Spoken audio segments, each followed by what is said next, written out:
Why Computer Science in Particular Has Such a Low Diversity Rate by Lora Armstrong. Computer science has always been known as a field with one of the lowest diversity rates.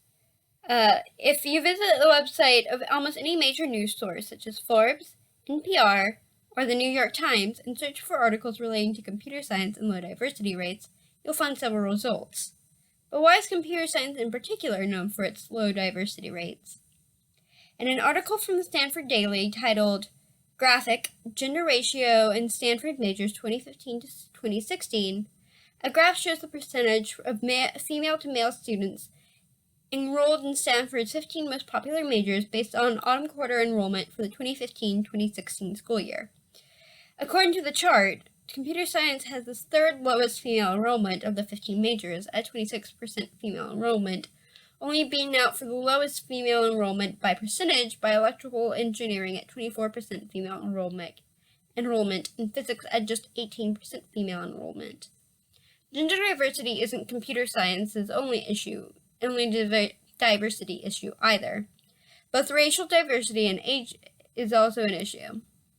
In a set of graphs from the College Board breaking down the demographics of AP computer science exam takers over the 5 exam years of 2013 to 2017, though the number of AP computer sciences being taken has over tripled from around 30,000 AP computer science exams being taken to around 100,000 AP computer science exams being taken. The demographic breakdown of exam takers based on ethnicity has remained fairly constant, with the percentage of white exam takers always hovering around 50% compared to every other ethnicity. In a second graph, also published by the College Board relating to the demographic breakdown of AP Computer Science exams, based on the combined data of enrollment in AP Computer Science A and AP Computer Science Principles during the 2017 AP exam enrollment year, around 26.3 thousand exam takers were female, and around 73.5 thousand were male. Interestingly, the ethnic breakdown of female exam takers is generally more even. While white female exam takers make up around 38% of all female exam takers, the next closest group, Asian female exam takers, make up around 32% of all female exam takers, and the third most populous, Hispanic female exam takers, make up around 16% of all female exam takers. In comparison, white males make up around 50% of all male exam takers, and the next closest group, Asian males, only make up around 25% of male exam takers, and the third largest group, Hispanic males, are even lower at 14.4%, a much larger difference in percent ethnic diversity among AP exam takers. But having said all that, why is the computer science industry's diversity rates actually so low? Well, as you might expect, the answer is complicated and there are many reasons behind it, but here are 2 of the major ones. Reason number 1, access disparity. Though the term access disparity is most often used in regards to the health industry, at its core, all the term means is the differing amounts of access to a resource between groups. In the last 10 or so years, computer science has been recognized as one of the most valuable fields, and there have been many pushes to increase access to computer science to young kids so that foundations in it can be built up early. Multiple organizations have been created for things like this, such as Code.org, Code Academy, Girls Who Code, and many more. While this push has certainly increased access to computer science knowledge for some, it also created some issues. These programs alone do not mean that every young student has been exposed to some amount of computer science knowledge. Not all schools have the income or the technology to host these programs school-wide, so these programs at schools are largely optional. Some purely online programs, such as Code Academy, assume the student has consistent enough access to the internet and programs to code in.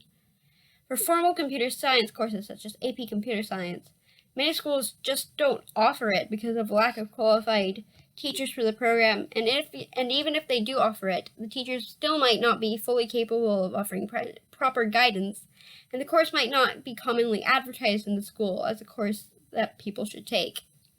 It might even include additional fee for exams.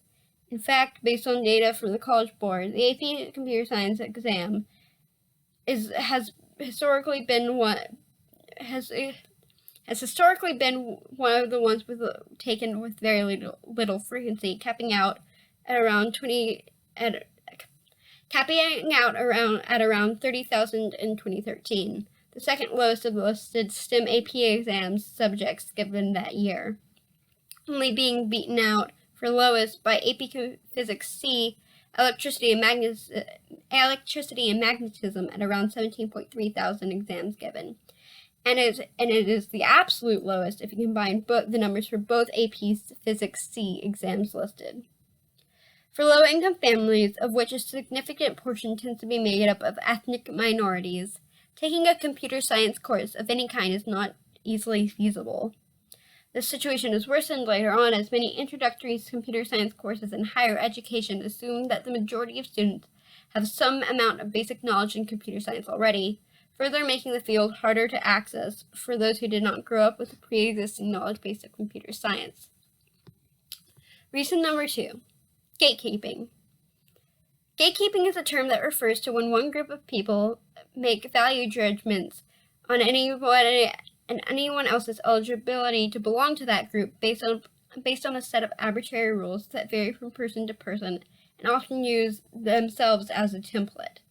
Some examples of gatekeeping include someone being told that they are not a true fan of Patriots because they don't know every record from every game they've ever played, or being called a fake gamer for playing through a game on easy mode instead of trying to challenge it on a harder mode. It is essentially an exclusionary action that puts the gatekeeper as the model way to be part of the group, and it excludes anyone else from being part of that group in the gatekeeper's eyes, if they behave in any way that is different from themselves. It is a sense of superiority and very common in the computer science industry. Since its founding in the 1960s, the computer science industry has changed drastically. It was in its inception thought unglamorous and unacademic and mostly filled by women who are paid very little to do the jobs, and notably women of ethnic minorities made up a sizable amount. This began to change as the advantages to computer science became clear, and more men entered the field, pushing out the women workers that existed there already. During this time period of shuffling workers, big companies such as IBM began hiring programmers based on personality profiles that favored introverts, end quote, people that prefer working with things over people, end quote, codifying many of the programmer stereotypes that abound today. But despite this, women in computer science were still there and increasing at a pace similar to the amount of women in law school and the physical sciences. This steady increase lasted until the mid-'80s, where the amount of women in computer science plummeted. Why did this plummet happen, though? Well, partly because of, computers.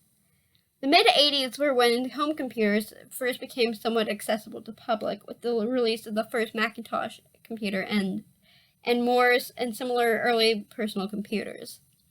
These computers were incredibly expensive and mostly marketed towards boys, as consumer data revealed that families were more likely to buy computers for sons than daughters. Correlating with this trend, the 80s saw the release of a number of movies that correlated an idea into the public consciousness: nerdy boys being associated with being good at tech. Big movies like Weird Science, War Games, and Revenge of the Nerds all helped cement the idea that the computer scientist was an antisocial white male nerd, a stereotype that persists even now. One of the computer sciences industry's greatest problems as a field is their gatekeeping towards anyone who tries to find a career in it that doesn't fit those categories. Since the 1980s, there have been multiple papers published by people working in the tech industry asserting that the reason it has low diversity rates, both ethnically and gender-wise, is that biologically, white men are natural programmers, and every other ethnicity and gender are naturally inferior programmers. Most notably recently, one of these articles comes from James Damore in 2017, a former Google employee who wrote a 10-page manifesto against trying to expand diversity in tech after attending a voluntary diversity training session. The stigma, harassment, and often discriminatory hiring and paying practices of tech firms often turns away female and minority would-be workers contributing to this issue. In short, computer science's problems with diversity are based around a lack of access to tools and education necessary for foundational skills, and exclusionary mindsets of established employees in the industry turning away workers that already have their foundations built, among other reasons.